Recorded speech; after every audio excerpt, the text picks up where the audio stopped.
বিরাট কোহলিকে কি ভুল আউট দিয়েছিলেন আম্পায়ার? বিরাট কোহলির আউট ঘিরে চরম বিতর্ক চলছে। 7 বলে 18 রানের ইনিংস খেলার পর আউট হয়ে গিয়েছিলেন বিরাট কোহলি। আউট হওয়ার পর বিরাট কোহলি ক্ষোভে ফেটে পড়েছিলেন। আম্পায়ারের সঙ্গে চরম বিতর্ক করতে দেখা গিয়েছে। বিরাট কি আউট হয়েছিলেন? আম্পায়ার কি তাকে ভুল আউট দিয়েছিলেন? কি বলছে নিয়ম? বিস্তারিত জানতে হলে ভিডিওটি সম্পূর্ণ দেখুন। আর হ্যাঁ, এই চ্যানেলে নতুন দর্শক হয়ে থাকলে চ্যানেলটিকে অবশ্যই সাবস্ক্রাইব করে দিন। টানা 6 ম্যাচ হেরে চরম বিপর্যস্ত আরসিবি। এবারের আইপিএলে প্লে অফের সম্ভাবনা কার্যত নেই বললেই চলে। তাই আরসিবির টপির খরা কাটল না। এবারও বলতে হবে আগামী বছর। বিরাট কোহলির আউট ঘিরে চরম বিতর্ক চলছে। 7 বলে 18 রানের ইনিংস খেলার পর আউট হয়ে ফিরছেন বিরাট কোহলি।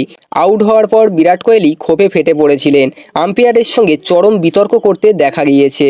মাত্র 18 রানে ব্যাট করছিলেন বিরাট কোহলি। হর্ষিত রানার একটি ফুলটস বলে খোঁচা দিয়ে আউট হয়ে গিয়েছিলেন বিরাট কোহলি। মাঠের আম্পায়ার আউট দেওয়ার পর বিরাট কোহলি রিভিউ নিয়েছিলেন। ভারতীয় তারকার ধারণা ছিল হর্ষিতের বল তার কোমরের ওপর দিয়ে গিয়েছে। রিভিউতে দেখা যায় ক্রিজ থেকে সামান্য বাইরে ব্যাট করছিলেন বিরাট কোহলি। তার নেওয়া শট কোমরের ওপরেই ছিল, কিন্তু বল ট্যাগিংয়ে দেখা যায় যদি বিরাট ক্রিজের ভিতর থেকে ব্যাট করতেন তাহলে কোমরের তলা দিয়ে বল যেত, অর্থাৎ হর্ষিতের বল ডিপ করত। বন্ধুরা, বিরাট কোহলির আউট নিয়ে আপনাদের কি মতামত সেটা অবশ্যই কমেন্ট বক্সে জানাবেন। ভিডিওটি ভালো লাগলে একটা লাইক দিয়ে দেবেন এবং এই ধরনের ক্রিকেটিং নিউজ প্রতিদিন পাওয়ার জন্য চ্যানেলটিকে অবশ্যই সাবস্ক্রাইব করে দেবেন।